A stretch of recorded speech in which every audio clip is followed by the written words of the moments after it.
আমি সংসারে ঠিক মতো খোঁজ খবরও নিতে পারিনি, আমি বাজার ঘাট করতে পারিনি, আমি আমার 3টা সন্তানকে। সুপ্রিয় সুধী, আমি খলিলুর রহমান আপেল ব্যতিক্রম ধর্মী একটি অনুষ্ঠান নিয়ে আপনাদের সামনে হাজির হয়েছে। প্রার্থী এবং প্রার্থীর মনোভাব। প্রার্থী এবং প্রার্থীর মনোভাব অনুষ্ঠান দেশ এবং দেশের বাইরে যে যেখান থেকে দেখছেন সকলকে আমাদের অনুষ্ঠানের পক্ষ থেকে সুস্বাগতম। আজকে আমরা চলে এসেছি টাঙ্গাইল জেলার সখীপুর উপজেলা একজন ভাইস চেয়ারম্যান পদপ্রার্থীর কাছে। তিনি একেধারে একজন রাজনৈতিক ব্যক্তিত্ব, একজন নিকাহ রেজিস্ট্রারের কাজ যিনি করে থাকেন, যাকে আমরা এক কথায় কাজী বলে থাকি। কাজী পেশায় যিনি নিয়োজিত, সকলের সুপরিচিত, সর্বজন স্বীকৃত একজন সাদা বনের মানুষ। তিনি আর কেউ নন, তিনি একজন বীর মুক্তিযোদ্ধা সন্তান, সখীপুর পৌর আওয়ামী লীগের সংগ্রামী সাধারণ সম্পাদক, সখীপুর উপজেলা বর্তমান ভাইস চেয়ারম্যান, সর্বজন পরিচিত একজন ভালো মানুষ, জনাব শফিউল ইসলাম কাজী বাদল। মামা, কেমন আছেন আপনি? আলহামদুলিল্লাহ ভালো আছি। মামা, আপনি ভালো আছেন তো? জি আলহামদুলিল্লাহ ভালো আছি। আসন্ন উপজেলা পরিষদ নির্বাচন, সেই নির্বাচনে আপনি নিজেকে ভাইস চেয়ারম্যান পদপ্রার্থী হিসেবে আত্মপ্রকাশ করেছেন। আপনি বর্তমানেও ভাইস চেয়ারম্যান দায়িত্ব পালন করছেন। এই নির্বাচনকে ঘিরে আপনার প্রস্তুতি কেমন হচ্ছে, আমাদের সাথে যদি সংক্ষিপ্ত আকারে ব্যাখ্যা করতেন মামা। আসসালামু আলাইকুম, আপনাকে ধন্যবাদ। আমি যেভাবে মানুষের সাথে মিশেছি এবং মানুষের ধারে ধারে আমি পৌঁছাইছি, তাতে আমি শতভাগ প্রস্তুতি আমার আছে ইনশাআল্লাহ। আপনি ছাত্র রাজনীতি করেছেন দীর্ঘদিন, আওয়ামী লীগের রাজনীতির সাথে জড়িত, বিভিন্ন পোস্ট পদবি আপনি বহন করেছেন, বর্তমানেও করছেন, অতীতেও করেছেন। 5 বছর আপনি ভাইস চেয়ারম্যানের দায়িত্ব পালন করছেন, প্রায় আপনার সময় শেষ। এই 5 বছরে আপনি ভাইস চেয়ারম্যান থাকা অবস্থায় কি এমন ভালো কাজ করেছেন যে জন্য সখীপুরের মানুষ আপনাকে দ্বিতীয়বারের মতো আবার ভোট দিবে বলে মনে করেন? আমি সবসময় মনে করতাম একটা জিনিস, যে একজন জনপ্রতিনিধি তাকে বিনয়ী হতে হবে, একজন জনপ্রতিনিধি তাকে মানুষকে মূল্যায়ন করতে হবে এবং মানুষের প্রতি অগাধ আত্মবিশ্বাস থাকতে হবে, এবং একজন জনপ্রতিনিধি তার ভবিষ্যতে রাস্তাটাকে সুন্দর রাখতে গেলে সাধারণ মানুষের কাছ থেকে ঘুষ খাওয়া বন্ধ থাকতে হবে। আমি চেষ্টা করেছি এই 5টি বছর, আমাকে সখীপুরের মানুষ ভোট দিয়েছিল মাগনা, আমি সখীপুরের মানুষের কাজ করেছি মাগনা। আমি যতটুকু করেছি, যে সকল প্রতিশ্রুতি দিয়েছি, আমি সমস্ত কিছু বাস্তবায়ন করেছি ইনশাআল্লাহ। এই জন্যই মনে করি যে সখীপুরের মানুষ দ্বিতীয়বারের মতো আমাকে ভোট দেবে। আগামী দিনে ভাইস চেয়ারম্যান নির্বাচিত হলে বিগত দিনে যে কাজগুলা করতে পারেননি, সেই কাজগুলা আপনি কিভাবে করবেন বলে আপনি মনে করেন? ইনশাআল্লাহ, আল্লাহ রাব্বুল আলামিন যদি সখীপুরের মানুষের উপর রহমত নাজিল করে, আমাকে যদি বিজয়ী করে, আমার মামাতো ফুফাতো ভাই মাননীয় সংসদ সদস্য অনুপম শাহজাহান জয় এবং মাননীয় এমপি মহোদয়ের সহযোগিতা নিয়ে এবং উপজেলা পরিষদের সমন্বয়ে আমি ইনশাআল্লাহ সখীপুরের মানুষের আশা এবং আকাঙ্ক্ষা বা উন্নয়ন আমি করতে পারবো, আমার এটা একটা বিশ্বাস। ধন্যবাদ মামা। আপনার রাজনৈতিক জীবনে কখন আপনার মনে হলো যে আপনাকে জনপ্রতিনিধি হতে হবে, মানুষের পাশে থেকে কাজ করতে হবে? এই কোন বয়সে মনে হলো যে আপনার মানুষের পাশে দাঁড়ানো দরকার, জনগণের পাশে দাঁড়ানো দরকার, জনপ্রতিনিধি হওয়া দরকার?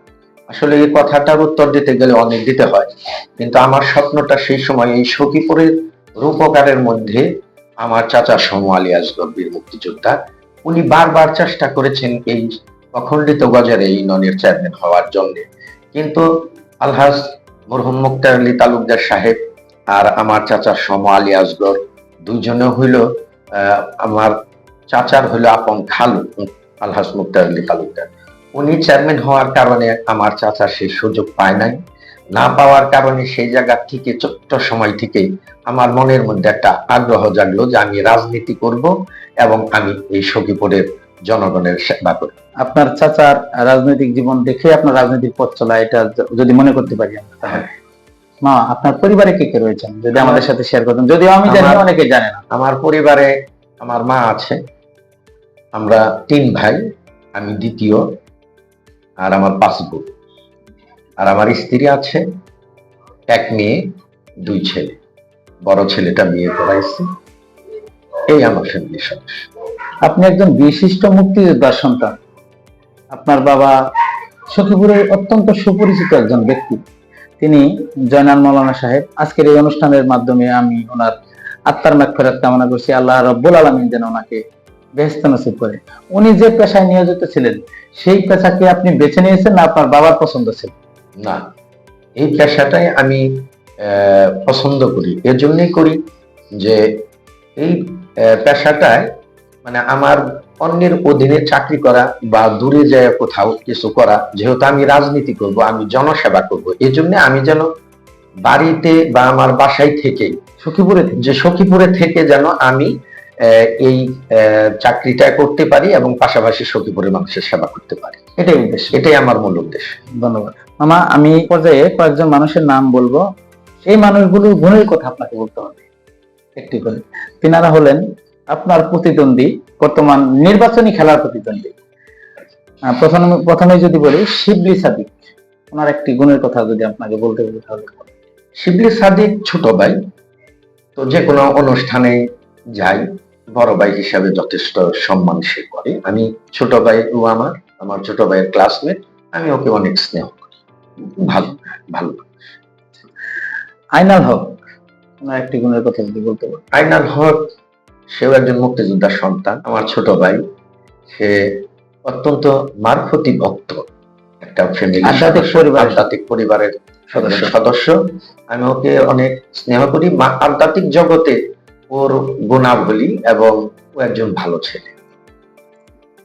জয়নাল মেম্বার সাহেব, জয়নাল মেম্বার সাহেবের সাথে আমার অত মানে আমার সাথে বয়সের অনেক ডিফারেন্স, আর বিশেষ করে ওনার সাথে আমার অত মিশামিশি এগুলা হয় নাই। তবে আমি যতটুকু দেখেছি বা জেনেছি, লোক হিসাবে একজন মফস্বল এলাকার একজন জনপ্রতিনিধি, সাবেক মেম্বার হিসাবে যথেষ্ট ভালো বিষয়। মামা, আমি এই প্রশ্নটা যদি আপনাকে করার কথা না, তবুও আমি নিজের ইচ্ছা থেকে করি।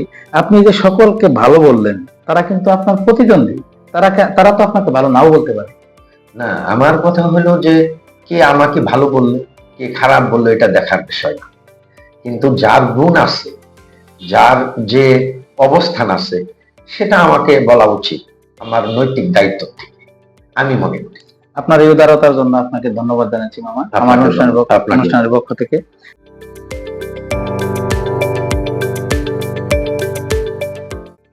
এখন আমরা যে পর্বে চলে যাব, এই পর্বটির নাম আমাদের র্যাপিড ফায়ার, অর্থাৎ এক কথায় উত্তর। আমি আপনাকে অনেক কথা বলে প্রশ্ন করব, আপনি এক কথায় উত্তর দেওয়ার চেষ্টা করবেন। আপনি একজন রাজনৈতিক কর্মী, আপনাকে রাজনীতি করতে হবে এবং জনগণের সেবা করতে হবে, জনপ্রতিনিধি হতে হবে। এই অনুপ্রেরণাগুলো কার মাধ্যমে আপনি পেয়েছেন? মরহুম কৃষিবিদ শওকত মোমিন শাহজাহান, 4 বারের সংসদ সদস্য। ধন্যবাদ। উনিও জীবিত নেই। আমরা এই অনুষ্ঠানের মাধ্যমে আমার নেতা, আপনার নেতা, সখীপুরের বাসাইলের সর্বস্তরের মানুষের নেতা, প্রয়াত নেতা কৃষিবিদ শওকত মোমিন শাহজাহানের আত্মার মাগফিরাত কামনা করছি। আল্লাহ রাব্বুল আলামিন যেন বেহেশতে সর্বোচ্চ স্থানে ওনাকে রাখেন। আপনি মুক্তিযোদ্ধার পরিবারের সদস্য। সখীপুরে একজন মুক্তিযোদ্ধার নাম বলবেন, বিশিষ্ট মুক্তিযোদ্ধা। সবাই মুক্তিযোদ্ধার সম্মানীয়, তার মধ্যে একজন বিশিষ্ট মুক্তিযোদ্ধার নাম যদি আপনাকে বলতে বলি উল্লেখযোগ্য, তাহলে কার নাম বলবেন? আমার সখীপুরে মুক্তিযোদ্ধা সর্বপ্রথম 11 জন মুক্তিযোদ্ধা সংগঠক, সেই সংগঠকের মধ্যে 11 জনের মধ্যে 11 জনই আমার সবচেয়ে মানে কাছের। তন্মধ্যে এই 11 জনের নেতা হইল মরহুম কৃষিবিদ শওকত মোমিন শাহজাহান। আমি ওনার কথাটাই আগে বলবো। আপনার প্রিয় সঙ্গীত শিল্পীকে? আমার প্রিয় সঙ্গীত শিল্পী হলো সাবিনা। ধন্যবাদ মামা। আপনার প্রিয় মানুষকে, যদি আপনার বাবা মা ভাই বোন সখীপুর আদার্স মানুষ, যদি একজনের নাম বলতে বলি তাহলে কার নাম বলবেন? সেটা আমার প্রিয় মানুষ হলো সবচেয়ে আমার বাবা, আলহাজ জয়নাল মাওলানা সাহেব, জয়নুল আবেদিন হাদি। আমার সবচেয়ে আমার সম্মানের এবং আমার এখনো উনি বেঁচে নেই, কিন্তু এখনো মনে করি যে এই দুনিয়াতে আমার সবচাইতে আদরের একটা স্থান ছিল আমার বাবা। সরি মামা, আমি আপনাকে আবেগপ্রবণ করে ফেলছি। মামা, আমরা অনুষ্ঠানের একদম শেষ পর্যায়ে চলে এসেছি। আসলে সময়ের ব্যাপার স্যাপার। আপনি যদি সখীপুরের মানুষের উদ্দেশ্যে সর্বশেষ কিছু বলার থাকে তাহলে বলতে পারেন। ধন্যবাদ খলিলুর রহমান আপেল মামাকে এবং কলা কৌশলী যারা আছেন সকলকেই আমি আমার পক্ষ থেকে সাক্ষাৎকার নেওয়ার জন্য ধন্যবাদ জানাচ্ছি। তবে আমি সখীপুরবাসীকে বলবো, আমার জন্মই হয়েছে এই সখীপুরের মানুষের সেবা করার জন্য। কারণ এই সখীপুর যারা থানা প্রতিষ্ঠিত করেছে, এই সখীপুরকে তিলোত্তমা সখীপুর করার চেষ্টা করেছে, সেই সকল পরিবারের সদস্যর মধ্যে আমার পরিবারও একজন, আমার বংশ একজন। আমি মনে করি এই সখীপুরটাকে ঘুষ এবং দুর্নীতিমুক্ত রাখার চেষ্টা করেছি বিগত দিনে। আমি 5 বছরে যে কাজ করেছি, আমি চেষ্টা করেছি কারো কাছ থেকে 10টি টাকা নিয়েও কাজ করলে। আমি ভোট পেয়েছি মাগনা, কাজ করেছি মাগনা। আমি গত নির্বাচনে নির্বাচিত হয়ে আমি দিন রাত্রি আমি এই সখীপুরে বিচরণ করেছি। আমি প্রত্যেকটা প্রোগ্রামে অনুষ্ঠান থেকেছি। আমি এই 5টি বছর আমি সংসারে ঠিক মতো খোঁজ খবরও নিতে পারিনি, আমি বাজার ঘাট করতে পারিনি। আমি আমার 3টা সন্তানকে আমি সকালে তারা স্কুলে চলে গেছে, আমি রাত্রে এসে দেখেছি যে তারা ঘুমে। আমি 15 দিন 1 মাসেও আমার সন্তানগুলোকে আমি দেখতে পারি না, আমি খোঁজ খবর নিতে পারি নাই। আমি সখীপুরের মানুষকে সময় দিয়েছি। তাই আমি সখীপুরবাসীকে বলবো, আমার যে দৌড়, আমার যে অনুষ্ঠানে উপস্থাপন হওয়া বা আপনাদের ধারে ধারে ঘোরা, এটাই আমার মূল পুঁজি। এই পুঁজিটাকে ধারণ করে আমার বিশ্বাস, আমার চিন্তা চেতনা যে আপনারা সখীপুরবাসী আমাকে কখনো ফেলে দিবে না। এবং আমার এই শ্রম ঘাত, আমার যে এই শীতের মধ্যে, প্রচন্ড শীতের মধ্যে প্রতি রাত্রে যে আমার যে বাউল গান, ধর্মসভায় যাওয়া, এটাকে সখীপুরের মানুষ কখনো ফেলে দিবে না।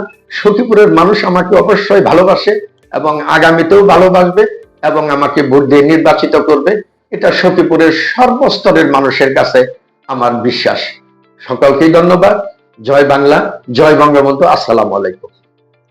ধন্যবাদ। আমি খলিলুর রহমান আপেল, প্রার্থী এবং প্রার্থীর মনোভাব অনুষ্ঠান থেকে আজকের মতো এখানেই বিদায় নিচ্ছি। দেখা হবে আগামী দিনে অন্য কোনো প্রার্থীকে সাথে নিয়ে। সে পর্যন্ত ভালো থাকবেন, ভালো থাকার চেষ্টা করবেন, আমাদের জন্য দোয়া করবেন। আমরা আপনাদের জন্য দোয়া করি। সকলেই ভালো থাকবেন, আমরা যেন আপনাদের পাশে থাকতে পারি। আপনারা সকলে আমাদের পাশে থাকবেন। যারা মূল্যবান সময় নষ্ট করে আমাদের অনুষ্ঠান দেখলেন, আবারও আমাদের অনুষ্ঠানের পক্ষ থেকে তাদের প্রতি কৃতজ্ঞতা প্রকাশ করে বিদায় নিচ্ছি। আসসালামু আলাইকুম।